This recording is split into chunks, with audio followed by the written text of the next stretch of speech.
Thank you very much for coming in today, especially on such a beautiful day. Today we're going to talk about the Iran and Syria alliance, a particularly timely discussion given all the news that just came out, I think it was last week, about Iran now sending in Afghan fighters into Syria. So hopefully our two speakers here today will be able to discuss the relationship between both countries in more detail. We have with us, our first speaker will be Professor Jubin Kudarzi, who is at Webster University in Geneva. He's just written a book on Iran and Syria, so he will be able to present some of his findings for us. And then our second speaker is Julian Barnes-Dacey at ECFR here in London. He works and has been working on Syria for a long time now. Jubin, please, you have the floor. Oh, okay, thank you. Is it Yeah. working? Okay, thank you. Good afternoon, everybody. First of all, I'd like to thank Madame Dina Sfandiari for the kind invitation and for efforts. Much appreciated and obliged. And it's also a pleasure and privilege to be here at the IISS in general, but also as a member of the Institute. And also to be here on the same panel with Julian Barnes-Dacey, who's also an LSE alumnus, like me. And also we collaborated last year on a publication on Syria published by the ECFR, so it's a pleasure to be on the same panel, be with him again. I'm going to talk briefly, 10-15 minutes max, on Iran and Syria. I would like to first highlight a few elements, characteristics about the alliance, and then try to give you an Iranian perspective concentrating on the crisis that has befallen Syria since March of 2011 for the past 3 years. The alliance between the two countries is important for a number of reasons. The first reason is it's had a significant impact on the politics of the region for the past 35 years, as we've seen time and time again repeatedly in terms of after the formation of the alliance, after the overthrow of the pro-Western conservative monarchy of the Shah, Syria's assistance to Iran in terms of stemming Iraq's invasion of Iran in 1980, and then in turn Iran's assistance to Syria in trying to stem the Israeli invasion of Lebanon in 82, and then again in terms of the involvement of both countries in Iraq after the 2003 US-led invasion, their involvement in the 2006 Lebanon war, and also what we've seen in terms of Iran's involvement with regard to trying to support and prop up the Assad regime since the outbreak of the Syria crisis in 2011. So it is an important axis. The second element, which I think is important, is it's been a long-standing alliance. The longevity of the alliance, I think, is important. It's been around for 35 years, which is quite important and impressive when one takes into consideration the shifting political sands and the volatility of the Middle East and Middle East politics. Another element I would say is both countries are situated in key areas and they complement each other. Syria being located in the Levant, in the Arab East and the Near East, bordering Lebanon and the Arab-Israeli theater, and Iran further to the east in terms of its position in Southwest Asia and the Persian Gulf region. The fourth and last element, I think, which is important, is that the alliance has been often misunderstood and has been underestimated, especially when it's been on the defensive, in terms of, as I said, with regard to the Iran-Iraq war, the 1928 Lebanon war, the 2006 war. Now, as we see in terms of, Assad is still there. Of course, his power is much diminished, but in large part to Iranian assistance, he's still there. The conflict is still going on also. The alliance has gone through many stages. In my book and my publications, I argue that it's gone through 7 stages. Obviously, for brevity, I'm just going to concentrate on what I think is the 7th phase since the eruption of the Syria crisis in 2011. When the crisis erupted in March 2011, Iran was faced with a major dilemma. In effect, it was facing Hobson's choice, 2 unattractive options, because as you may well remember, when the demonstrations started in Tunisia and Egypt, 2 countries which have pro-Western authoritarian regimes, Iran supported the demonstrators and said, these were manifestations of opposition movements to these regimes, they were Islamist movements and all that. So things seem to be, Iran could basically create a narrative to suit its purposes, but when the unrest started in Syria, Iran was caught off guard and facing a dilemma. On one hand, if it followed what it had done, if it supported the demonstrators in Syria, then it would be basically writing off its long-standing ally, and then would have to hope that if Assad was overthrown, that a regime friendly to Tehran would come to power. And the other thing was to support Assad and then face the consequences in terms of being seen as opportunistic, and in terms of being opportunistic and inconsistent in terms of its foreign policy behavior, posture in the Arab Islamic world, and lose a lot of the political capital that it had gained, especially after the 2006 Lebanon war, and also in terms of Ahmadinejad's stands on various issues, for example, with regard to Israel and so on and so forth. Iran's assistance to Syria has basically evolved and changed as the crisis has evolved. Initially, when the crisis began, when it was initially demonstrations, peaceful demonstrations and protests, Iran's assistance was limited to crowd control equipment, technical aid, guidance and assistance in terms of monitoring the internet and mobile phone networks. But as the crisis morphed in the latter part, by the summer in the latter part of 2011 into an armed confrontation, then Iran also upped the ante in terms of providing military assistance, financial resources, oil, providing training, specialist units and all that. And I would say Iran's policies have also evolved in the sense that when the crisis first started in spring of 2011, it provided steadfast support for the Damascus regime, hoping that the crisis would blow over very soon. The regime would be able to suppress the demonstrators, much like what had happened in Iran after the 2009 presidential elections, which were crushed after the dispute with regard to whether Ahmadinejad won the election or not. And I can tell you, I've heard from the horse's mouth that he did not win the elections in 2009, just on a footnote. But by the summer of 2011, as the unrest in Syria continued, I would argue that Iran then was concerned, the regime was very much concerned that it was on the wrong side of history and that the regime may be overthrown. So we see then the first initial attempts in terms of reaching out towards the opposition, trying to hold talks with some of the opposition movements during that first summer, but nothing came out of that. And by the autumn and winter of 2011, 2012, then as the crisis morphed into a regional proxy war with involvement of Turkey, Saudi Arabia, Qatar, and Hezbollah, Iraq on the other side, and also with the US and its allies, Russia on the other side, then Iran basically again changed gear in terms of providing stalwart support for the regime. By the spring and summer of 2012, once you had the multilateral diplomatic efforts getting underway to try to find a diplomatic solution to the crisis, with the Kofi Annan being appointed as the United Nations Arab League envoy, Iran expressed its support for this initiative in the sense that it did not want to be left out of any political process that may try to find a solution.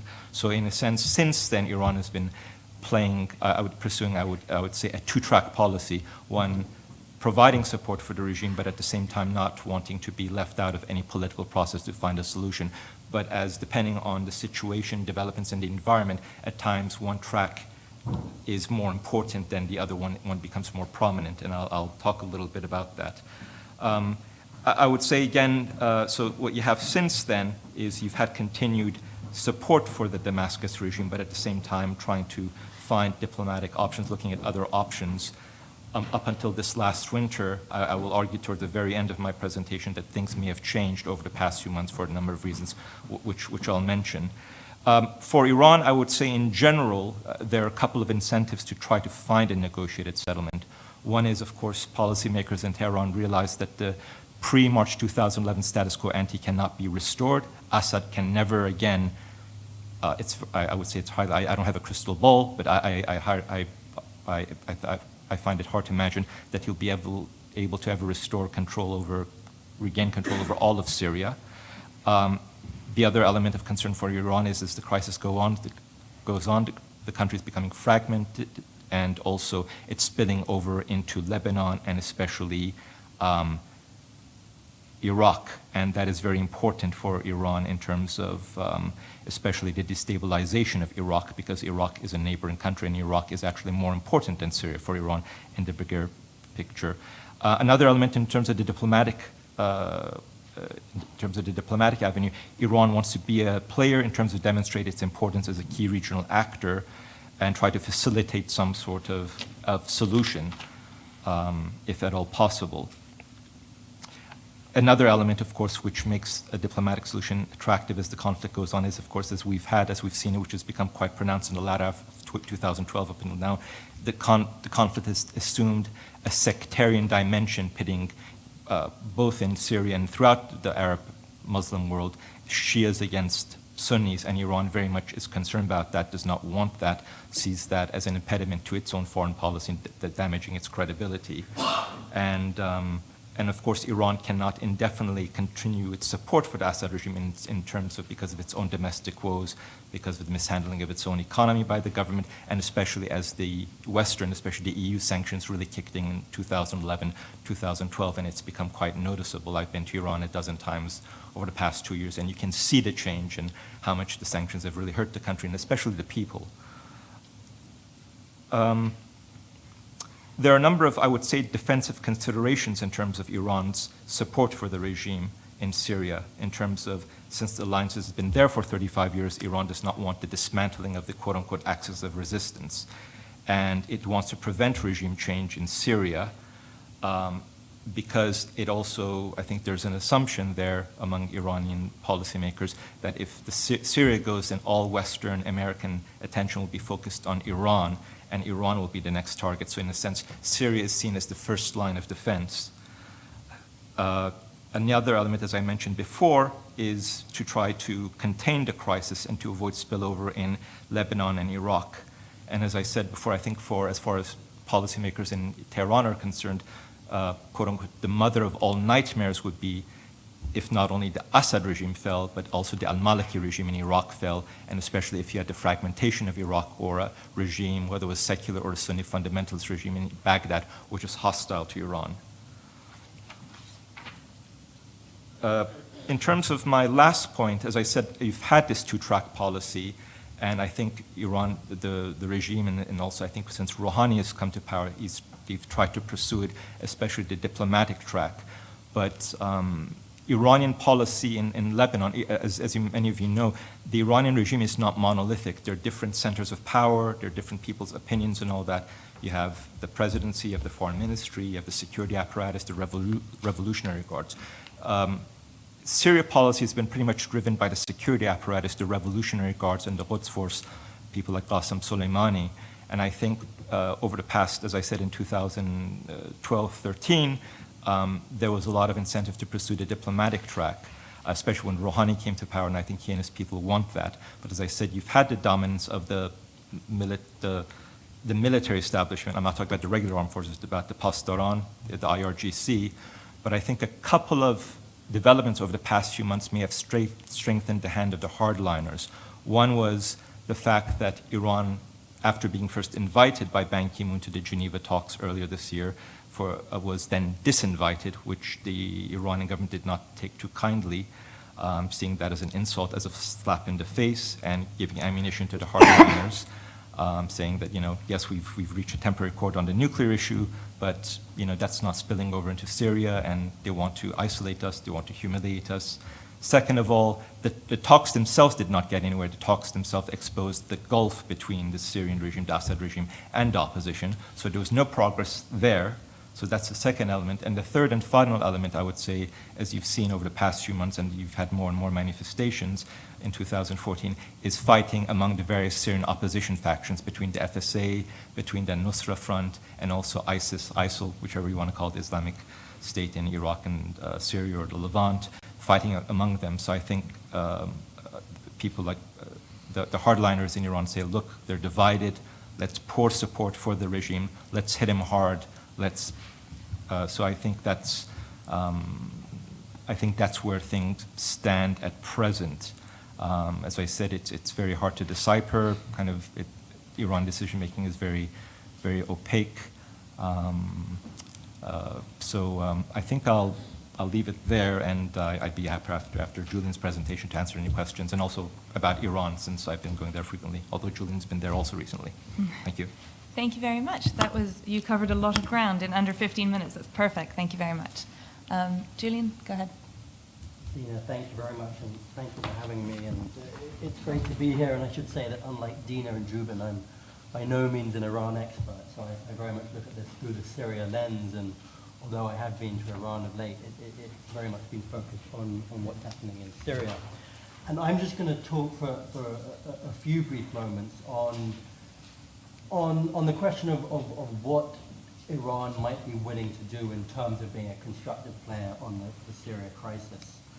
And I guess I just want to start it by laying out two core themes that I think drive a lot of what we're seeing from the Iranians today in terms of their Syrian policy. And one, I think, is the sense of, to me at least, of consensus within Iran on their Syria positioning. I think on issues like the nuclear question, human rights, domestic politics, you see different wings. But on the Syria question, what struck me in my visit there of late and talking to a lot of Iranians is there does seem to be a firm consensus amongst hardliners, amongst the Rouhani government, amongst the population at large, that the Iranian position is the right position and is a justified position in terms of both the threat that the Syria crisis poses in terms of the spread of extremism, Sunni jihadis, and how that might in one way end up biting the Iranians, but perhaps more importantly in terms of the strategic battle unfolding within the region. And there's a clear sense that what is happening in Syria is one strong element of a regional battle that is ultimately directed against them, led by the Saudis, but supported by elements within the West, the US, others, aimed at weakening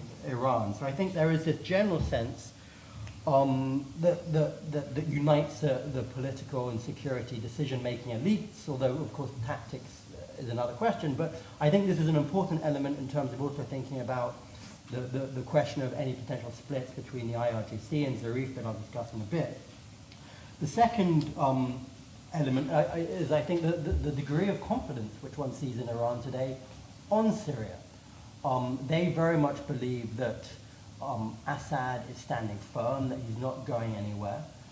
And in part, of course, that's due to the strong support that they've given him, militarily, financially, bringing in Afghans, etc. I mean, I think they believe that Assad has consolidated his position. He's no longer under existential threat. And that, of course, shapes their decision-making.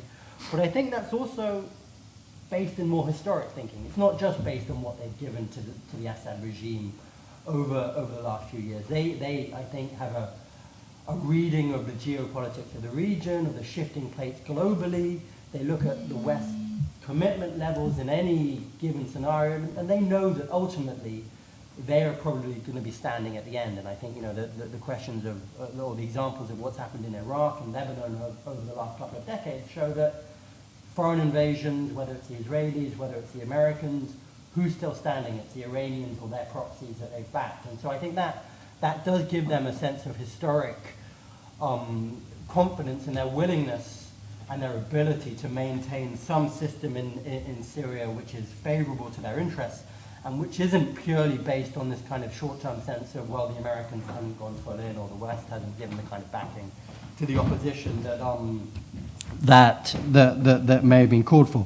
So I think that sense of consensus and confidence in their position on Syria basically says that if you want the Iranians to be an actor that is constructive in terms of full regime change, in terms of getting rid of Assad, no. It's clear that is not going to happen. So if your position is that of the SNC, of the London 11 and the Friends of Syria, it's quite clear that in terms of that zero-sum paradigm, Assad must go now, and the security system must be replaced. The Iranians are not going to play ball. They have their interests in the country. They view Syria as a key strategic linchpin, which directly threatens them, and that, of course, extends to their support to the likes of Hezbollah, which is also part of their own regional threat management system. And so viewed like that, I don't think there is any way that the Iranians can be constructive. If it really is a zero-sum game of dislodging the regime, of shifting it completely, there is no way out. I think the question is there an unexplored middle? And it was interesting that Brahimi, as he resigned recently, in his private statement to the Security Council before he left, made mention to Zarif's four-point plan and said that this was effectively the one unexplored diplomatic track which was worth testing and which no one really knows where it's going. And this is Zarif's idea of 4 points of a ceasefire, of a national unity government, of constitutional reforms, including changes to the power of the presidency, and finally new national elections. And I think that's the area of interest in terms of understanding whether or not there is perhaps a role for the Iranians to play and what perhaps they might be willing to do, how much might they be willing to give. And I think here it's worth saying two things. One is that the Iranians can't be happy with the status quo in Syria or the region. Although they are confident, although there's consensus, I think it's clear that this is costly for them economically, militarily, in terms of the sectarianism sweeping across the region, in terms of the threats to their allies, Hezbollah overstretched, etc., etc. So there is a clear sense that if there's a way of somehow maintaining our interests and at the same time moving us away from a situation that is so costly, I think it's clear that the Iranians would be keen to explore that. The second thing is, of course, what is the wider goal for Syria today? If your wider goal is regime change and Assad must go at the beginning of a transition, then it's clear that you're not going to get much out of the Iranians. But if it's about ending the violence, if it's about acknowledging that you've got two sides in a conflict and a civil war here, neither of whom is winning, and that the ramifications of a stalemate going on and on and on is so costly that the first priority is actually just trying to find a way out of some of the violence, then also from the other side, it's perhaps worth exploring. So I think the question is this worth testing? And my personal view is that it is. There are lots of people who say that this is just a ploy, this is buying time for the regime. But I think, frankly, there are no other options on the table if you are exploring a political track, if you acknowledge that the Iranians do want a way out, and that, frankly, they are one of the few players that has any meaningful leverage on the regime. The Russians, yes, but in terms of on the ground, it's clear that the Iranians are probably the most influential actors behind the regime, and that when the Iranians push, Assad has to bend. And we've seen that on a number of occasions, that the Iranians have forced Assad to make compromises on this issue or that issue. So it's clear that they could potentially deliver if they were willing. The key question is, are we prepared to enter into a world that isn't about zero-sum? It's about de-escalation. It's about ending the conflict. It's about accepting that actually the facts on the ground say that Assad is going nowhere anytime soon, and that in an Iranian process, in terms of where they could be constructive, he is going to be there through the transition. And they make that very clear in Tehran. Whoever you speak to says quite clearly, Assad cannot go at the beginning of the transition. He is what's holding the state together. He is our red line. We are quite willing to talk about what happens to him down the line. We want to press him. We're willing to talk about reform, but not now. And I think there's some justification to that. I don't think that they are wedded to Assad personally, but I think he is a guarantor of their interest for the moment. And until there is a scenario in terms of political solution that actually looks at guarding some of their interests in terms of the routes to Hezbollah, in terms of ensuring that this isn't a Sunni Saudi state that is then turning their guns on them, there is no way for the Iranians to think about getting constructive. So I'll end with that. I mean, I think the Iranian-Saudi issue is clearly key here. This is very much in the eyes of both, and I was in Saudi of late as well. A battle for regional control, that pits the two of them against each other. And until they're prepared to engage in some level of deal making and talks, I just don't see this going anywhere. And until then, I see the Iranians as maintaining the upper hand. They are more confident, they are more able, they are more experienced at this kind of thing. And I think that's a reality that the Saudis are going to have to accept, the West is going to have to accept, and I think in time will be accepted. And it's whether we start working with the Iranians in a manner that yes, suits their interests and that they in a sense shape the rules of the game slightly, but perhaps has a better chance of ending the conflict than the current track, which rooted in understandable idealism as it may be, is frankly not going very far in terms of stopping people dying. Thank you very much, Julian. It was very interesting to have two quite different perspectives on the same issue, actually. So hopefully that will spark a couple of questions. I'd like to start with my own as chair's prerogative. Firstly, Jibin, I wonder whether you could tell us a little bit more of your sense of how much the Syria policy is something that the hardliners keep close to their chest versus the nuclear issue, something that the relative moderates are working on, and whether that is going to have an impact on Iran's policy on Syria. I'll now open the floor up for questions, so please raise your hand and identify yourselves when you ask your questions. Sharon, go ahead.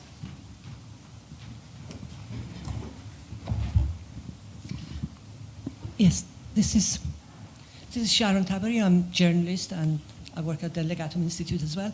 I have two questions, if possible. One is about the role that Russia plays, Putin's, on Iran, and how much Iran's position is dependent on what alliances between Iran and Putin, and what is the influence and the impact of that as a whole in this scenario. The second question is, Julian, mainly, is that you've said that in your research you understood that there is a consensus among both government and Iranian public in vis-a-vis Syria, if I'm right to understand it that way. But my take on that was that there is a very strong opposition in Iran about the involvement of Iran in Syria, especially regarding the economic problems and the sanctions, and that Iranian public is not happy with the funding goes to some country that is only consolidating the role of the Islamic Republic, which they are opposed to.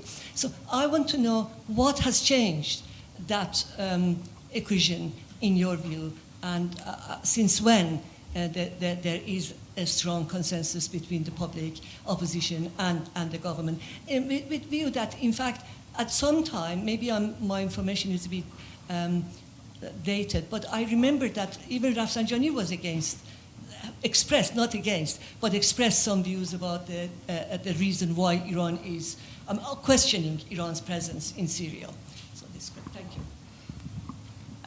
Okay, maybe we'll come back to the panel. Actually, it's interesting what Sharon says. It's true that one of the main slogans of some of the demonstrators in Iran a little while ago was not Palestine, not Syria, but back in Tehran. So I think there's a real focus on Iranians wanting policies to be made about Iran rather than outside. But perhaps I'll let you answer first. I mean, I'll just, on the consensus question, I speak in a sense from impression rather than deep knowledge. But what I would say is that it seems to me that the nature of the conflict in Syria, in a similar way in which Assad has twisted it and turned it over time in terms of a self-justificatory mechanism, I think for the Iranians, or at least for a lot of the Iranians I dealt with, and not so much, it must be said, amongst the opposition. So in terms of both normal Iranians, the political system, the security system, it seemed to me that the growing level of extremism within Syria, and the growing sense of a regional battle unfolding in Syria that is ultimately directed against Iran, both have in a sense help shift the narrative towards that point in which the security establishment is able to say, look, this is what we face here.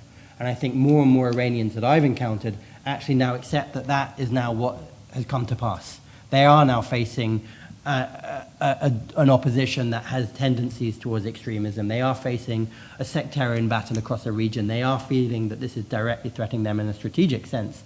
And so I think post facto, in a sense, the Iranian system is able to mobilize more support behind that position. Now, I would be very interested to hear from Dina, from others, how much that's really a true reflection from Jubin, or how much that is just my impressions from a more shallow understanding and view of Iranian society than I have than yourselves. But it seems to me that while there was opposition at the beginning, as with Assad, in the way that he's gained support because of the street extremism and the violence and the fact that he can present himself as the better the devil you know, in a twisted way, I think the Iranian security establishment has perhaps managed to mobilize that behind their position on Syria. Thank you. Jubin? Okay, thank you. Yeah, there are a couple of questions.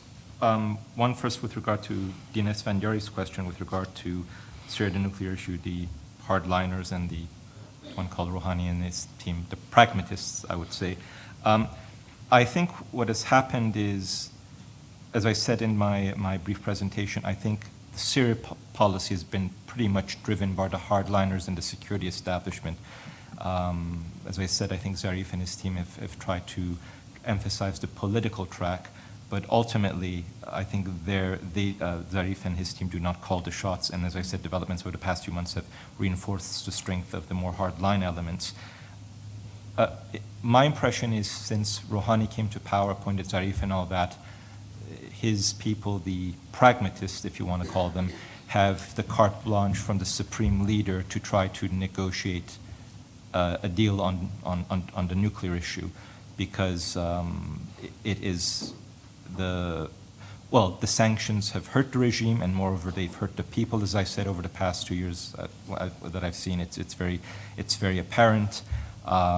So the regime is very concerned about its interests, and also they do not want at some point down the road, although I do not sense it at all, especially after the events of 2009, I don't sense revolution in the air, but I don't think the regime wants the situation to get to a point where they have an insurrection on their hands. I don't think that's the case for the moment. The civil society and the population are very much concerned about survival. So they have a carte blanche to negotiate on the nuclear deal, but on the Syria policy, I think it is the security establishment that call the shots. The situation in Iran is not static. It's evolving. Things are moving. There have been some improvements along the edges, but I think whenever the pragmatists try to do something which looks suspicious or against the wishes of the hardline elements, it is blocked. That's my impression of the past 12 months. With regard to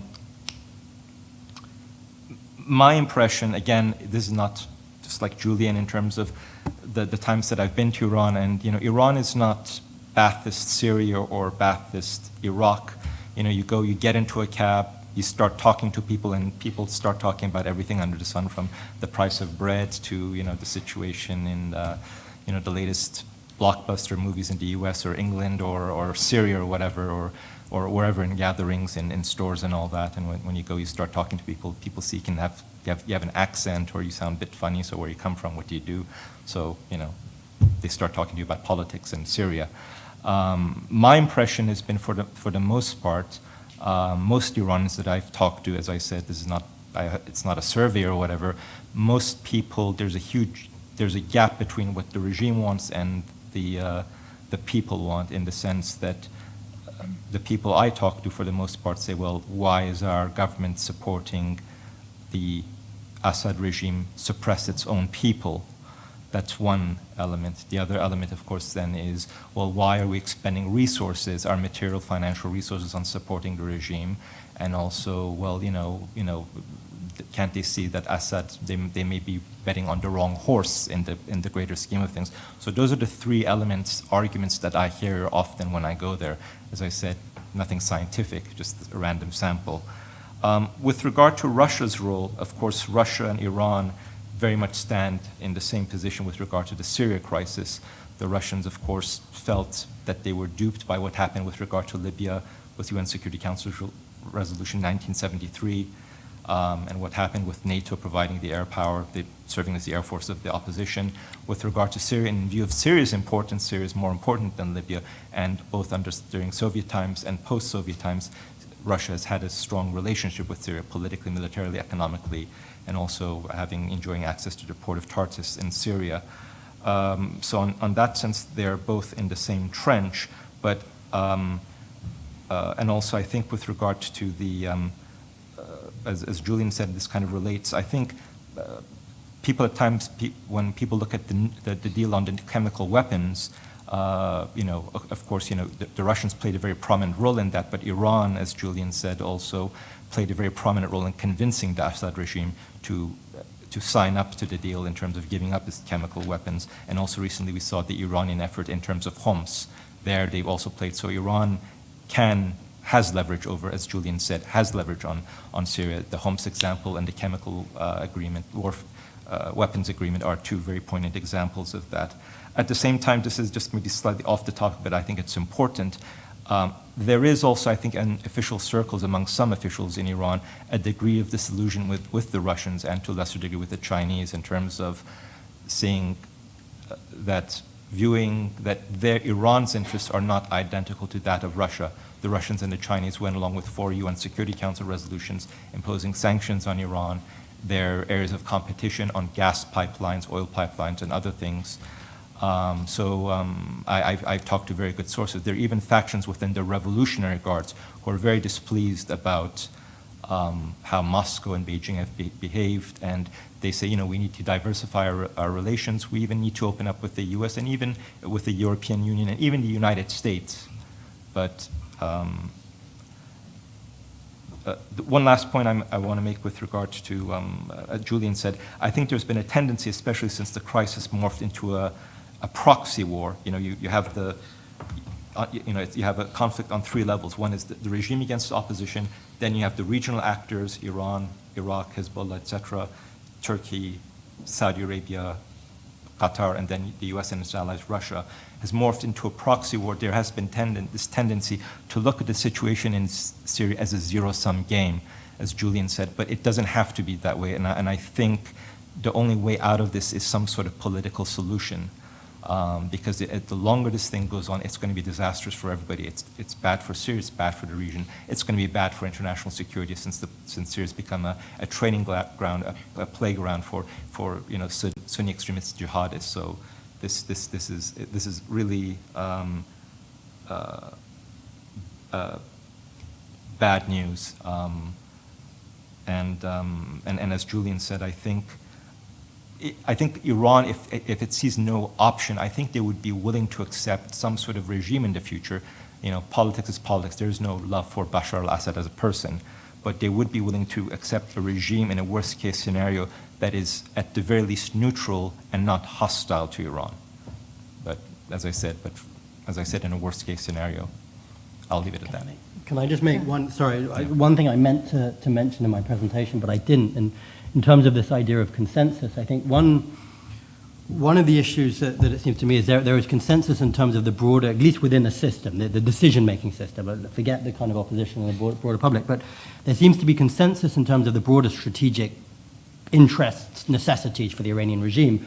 I do think there is a difference over methods and tactics, and I think one thing that was very interesting is, when you meet the likes of Zarif, it's quite clear that he and the like of him are not happy with the security approach, and they would like to find another way out of this, and it's clear that they are exploring things, even though, of course, they are not the ones where power is vested in this area. But I think what is key is it has to be a political process whereby those same strategic interests are, in a sense, given some protection.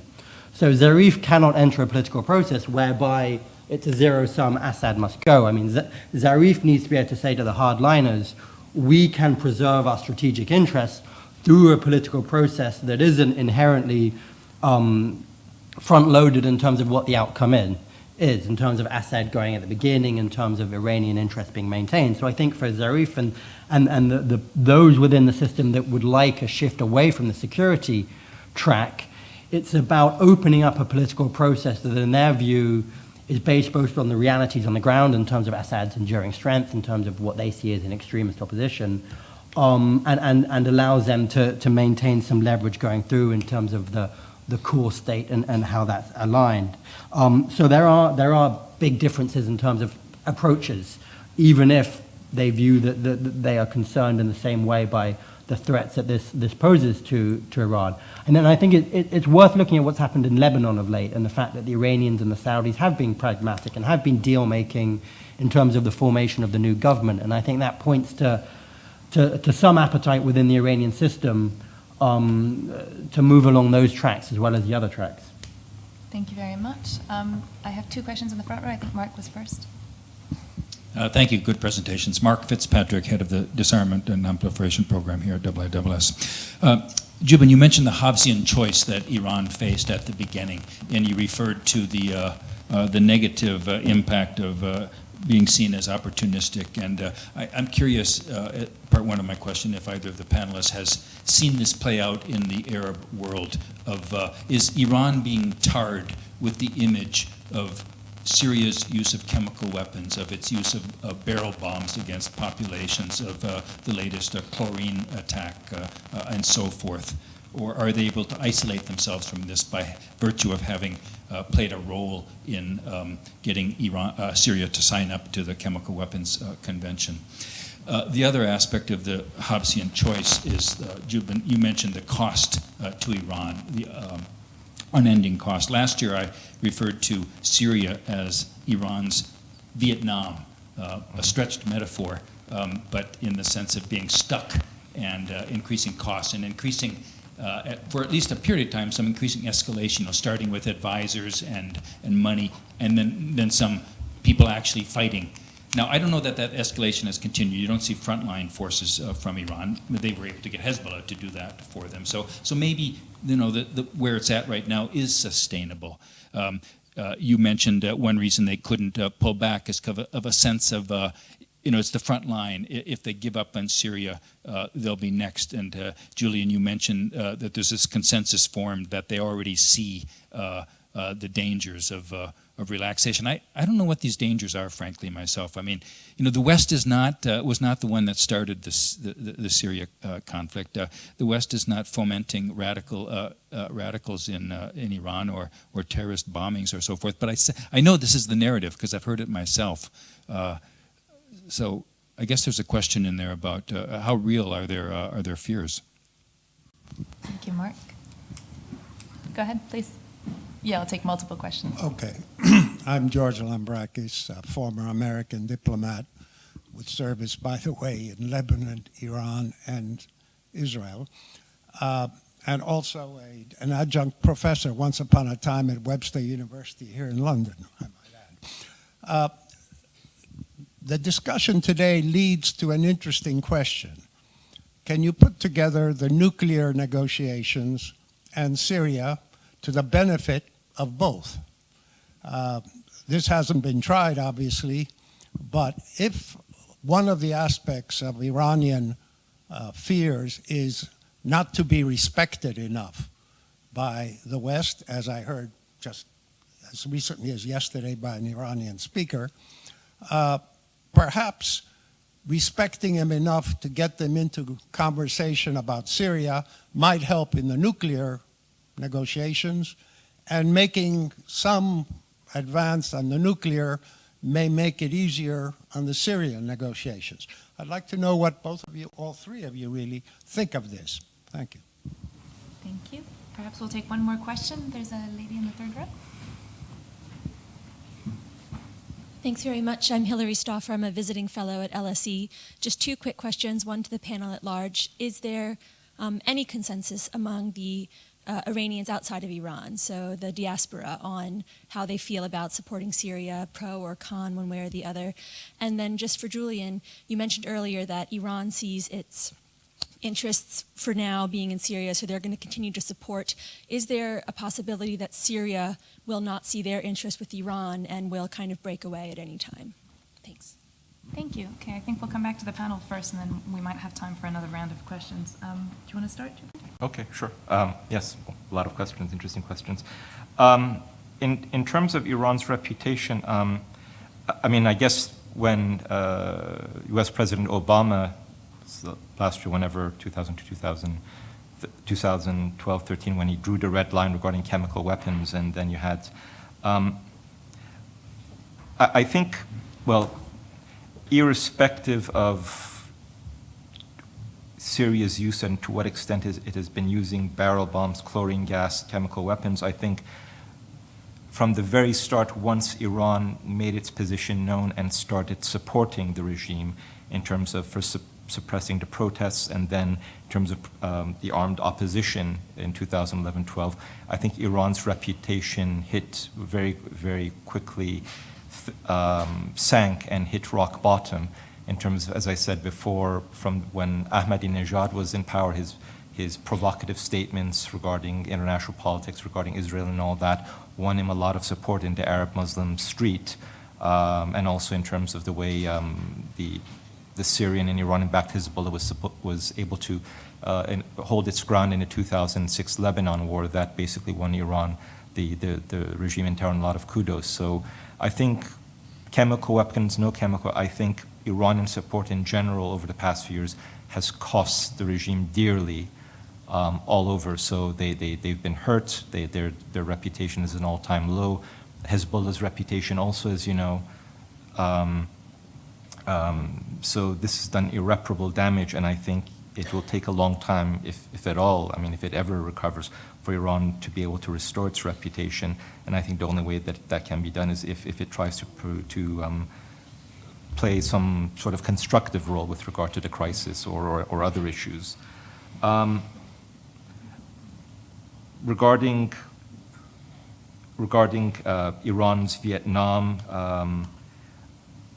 well, as you said, especially when part of it was, of course, Ahmadinejad's economic policies, but also then once the sanctions really kicked in 2011-12, they were really hurting Iran and hurting the regime. So the regime was looking for wiggle room, try to way out, and also sustain its support. So in terms of whether it's reached a level where Iranian support for Syria is sustainable, I don't know, because you also come across so many figures. It's very opaque. It's very unclear how much support Iran is giving. You know, you see figures from $1 to $2 billion to $12 to $14 billion. It's very opaque. It's very hard.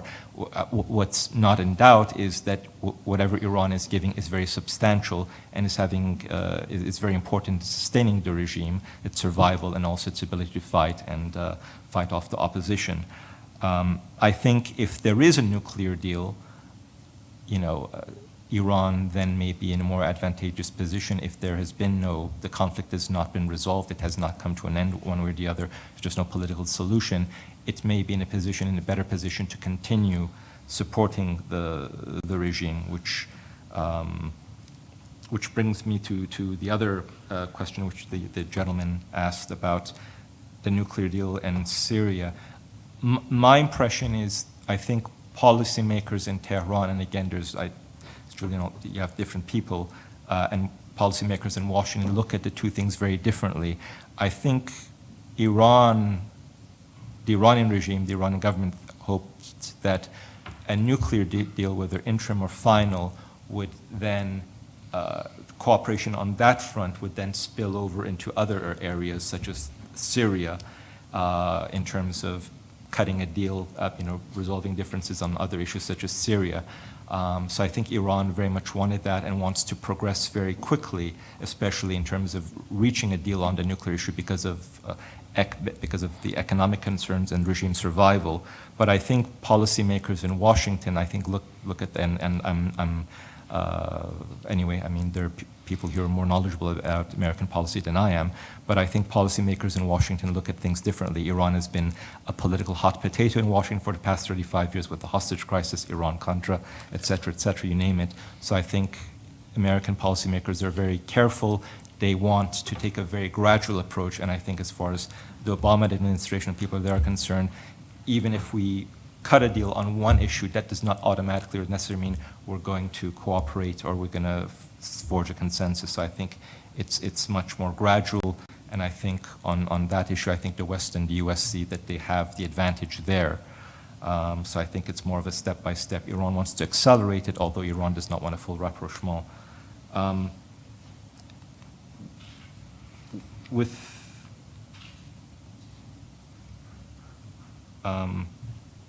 With the diaspora, I don't know. I mean, it's again just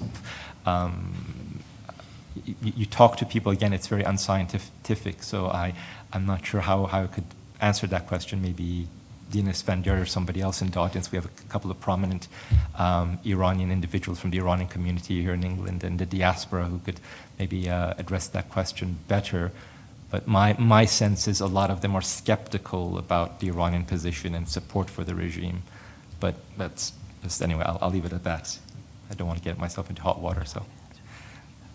Okay, so I'll just answer that question quickly as far as I can. As he says, it's very unscientific, but in terms of how much you speak to fellow Iranians that both work on this issue and that don't, I think there is a consensus that obviously supporting the Assad regime is a terrible idea. But I think that there is a lot of difference of opinion in terms of what the diaspora thinks the regime thinks about its support of Syria. So some will say that Iran is being intransigent and it's unlikely to change its position, while others will say, no, actually, let's deal with the nuclear issue first, and then perhaps there'll be more room for negotiations on other issues, which ties in nicely with your question. In terms of linking the two issues, my view is that certainly Iranian policymakers and the negotiators have said, no, we don't want any linking. The Rouhani administration has been steadfast in saying, please, please, whatever you do, don't link these issues. Let us deal with the nuclear issue first, and then we'll see what happens next. But I think it's undeniable that should there be a nuclear deal, then obviously this wall that prevented the West from engaging Iran on a range of issues will have been destroyed. And so this opens up the possibility of engaging Iran on issues like Syria, Afghanistan, Iraq, etc. And I think that certainly my sense of the new administration is that they are hopeful that if the nuclear issue is dealt with and put out of the way, then perhaps they will be able to speak more authoritatively on other issues, including Syria. So, Julian? Thanks. Oh, just look at a couple of them. On the Vietnam issue and the kind of the idea that this is Iran's Vietnam, it's something you hear more and more suddenly, and particularly from Western officials. And I wonder if now that the inevitability that Assad is going to fall has not proven itself, we've now moved on to the next one. Well, this is Iran's Vietnam, and they're going to fall. They can't last. This is the dangerous illusion that there is an inevitable defeat for the Assad regime and its supporters coming, whether it's today or down the line. And I think it's dangerous in the sense that, it avoids a central issue, which is actually you have to deal with the Iranians, and one can't just hope that, well, look, let's just let them both get bogged down, it's going to be costly, eventually they're going to have to retreat. When the reality is, and the historical experience of X decades in the past, is that they are capable of maintaining this kind of involvement in an external country for some time to come. So I think it's a dangerous, optimistic hope, not very much grounded in realism. And again, I think it points to what you suggested in terms of how much have they actually committed? How many Iranians are actually on the ground in the grand scheme of things? How much money? 2 billion, 3 billion, 4 billion. I'm not sure how existential to the system this really is, and I would question the Vietnam analogy and say it's actually quite dangerous. In terms of how real Iranian fears are, in terms of the strategic balance in the region, I can see where Iran is coming from, Iranian thinking, and I can see from Iranian perspective, it's clear that there are a lot of people in the Levant, in the Arab Sunni world, who say and think, well, once Syria falls, then Lebanon falls. And finally, we push back on Hezbollah. And once we have Lebanon and Syria, well, then we can turn our focus on Iraq and getting that back in sync.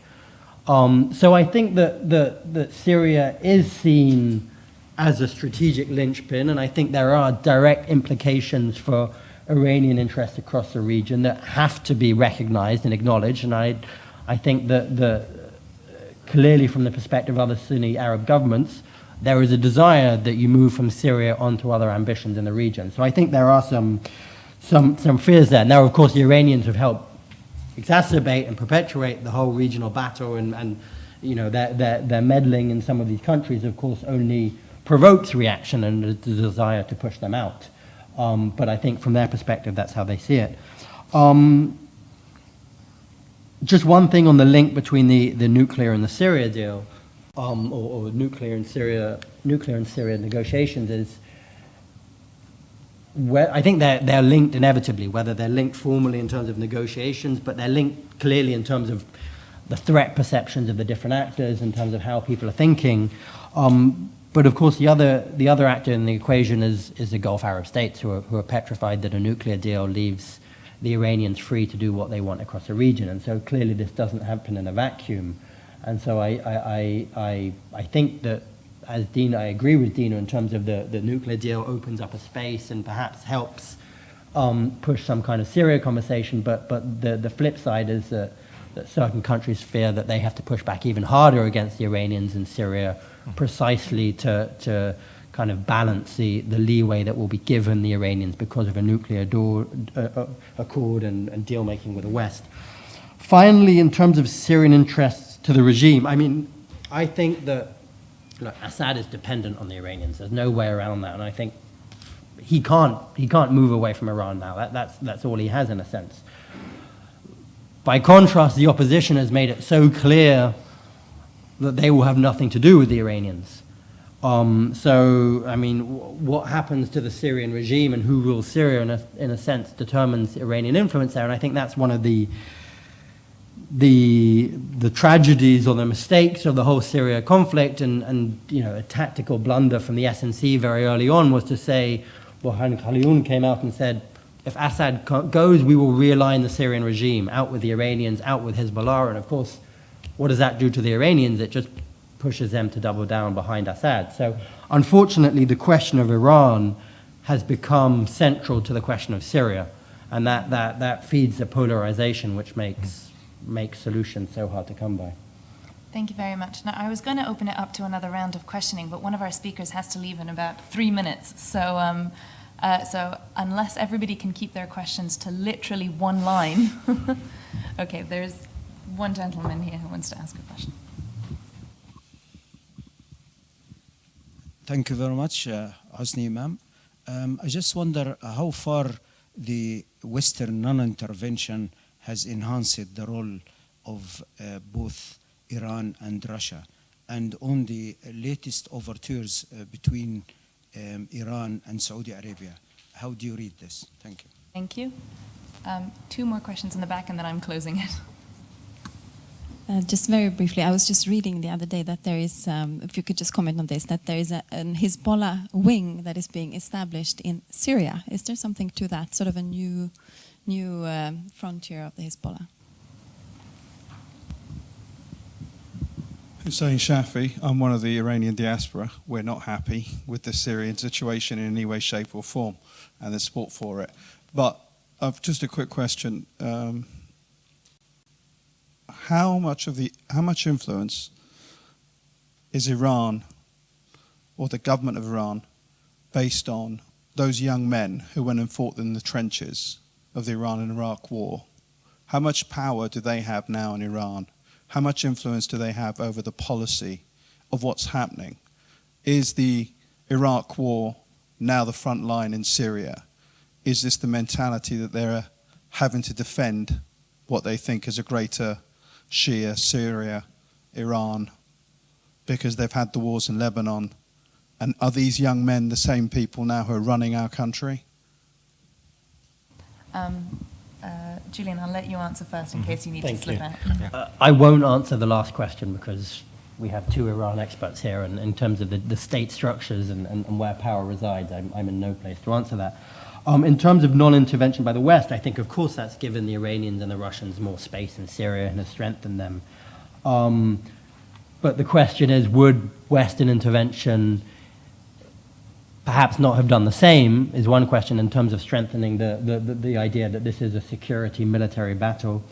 But secondly, and more importantly, would that have helped a solution? And I'm doubtful about the latter. So I think, yes, the Iranians and Russians have exploited the non-intervention and the lack of Western presence, but I don't think the flip side is necessarily a positive equation either. In terms of the Hezbollah wing in Syria, look, Hezbollah is extremely active in Syria. I've read these reports of the Hezbollah wing as well. I don't know to what extent it's been formalized or what have you, but they're on the ground and in strong numbers and very active. And you have a Hezbollah in Iraq, you have a Hezbollah in Lebanon, I presume you have a Hezbollah in Syria. Thank you very much. Jubin? Okay, yeah, a lot of good questions. I concur with Julian about Western intervention. I think I'm not sure what the West could have done in view of the fact that you have the situation in Afghanistan, the withdrawal this year, scheduled withdrawal this year of NATO, the situation in Iraq, and what shape Western intervention in Syria would have taken. I think the Obama administration at times has done a disservice in the sense, for example, if you take example last August, at one point it really seemed that it was just the clock was ticking. They were going to go in, they were going to strike the Syrians, and at the last minute they performed a volte-face, and so they came across as being weak and flat-footed. With regard to Hezbollah in Syria, as Julian also said, you've had a prominent presence. In terms of the figures that one has seen, it seems they're the largest foreign contingent in Syria fighting. Iran, over the past one or 2 years, has been trying to establish a national defense army, a militia force in Syria of about minimum 50 to 100,000 strong to prop up the Assad regime. But at the same time, I think part of the purpose of trying to create this militia in Syria is that even if the Assad regime falls, Iran will have certain assets to have an asset to basically activate and play a role in Syria, in a post-Assad Syria, whether a new regime comes to power in terms of leverage, or if Syria is turned into a failed state in terms of having a proxy force to basically try to preserve and push its interests. You've also had, of course, Iraqis coming in. The numbers, it's very hard to calculate the numbers. And as people said at the outset, you've had recent reports about the Afghans, but I don't know. I remember during the first year of the Syria crisis, I saw a video which has been posted by the Syrian opposition on YouTube or one of these websites about a number of showing a number of captured Iranians with Iranian security ID cards on the video. So they were Iranian ID cards, but when they were speaking to me, they did not seem to be Iranians. They actually seemed to be Afghans. So I would think if there are Afghans, they might have been actually, there may have been Afghans even from a much earlier period rather than just now, maybe as far back as 2011-12. With regard to the last question, with regard to the IRG, the veterans of the Iran-Iraq War in power in Iran, yes, I mean, I remember a few years ago when Iran basically celebrates the 22nd of September, the date of the Iraqi invasion in September 80. I think it was the first year that Ahmadinejad was president. You had the parade, and he was there, and Ahmadinejad had fought in the war, and you had all the people passing by and the people around him. And it really struck me that you now had a generation of people in power who had basically punched their card. They participated in the revolution, they fought in the war, and now they were in a position of power. So a lot of them, I think, they've moved up the ranks, the hierarchy. They're in power. They're determined to hold on to power. Many of them believe in the ideology of the revolution. At the same time, some of them, of course, with power have become corrupted because the Revolutionary Guard, as you know, it's no longer just a military security organization. Its power is pervasive in the political apparatus. It has huge economic power. When you go through the airport, when I was passing through Tehran airport on the early Saturday morning, the checkpoints, it's not police or, military. It's IRGC people. You take off your coat, your belt and all that. You put your bag. It's IRGC people who are manning the airport and all that. They're everywhere. So you have that power. Some of them are committed, and some of them have been corrupted by the power and wealth and everything that they control. And that is, of course, bred a lot of resentment among the people. So you can see a lot of people resent the fact that they dominate so much of the economic pie in Iran, the wealth and the economic activity. Thank you very much. Well, I could happily go on for another 2 hours, but we don't have time, so please join me in thanking our speakers today. Thank you very much.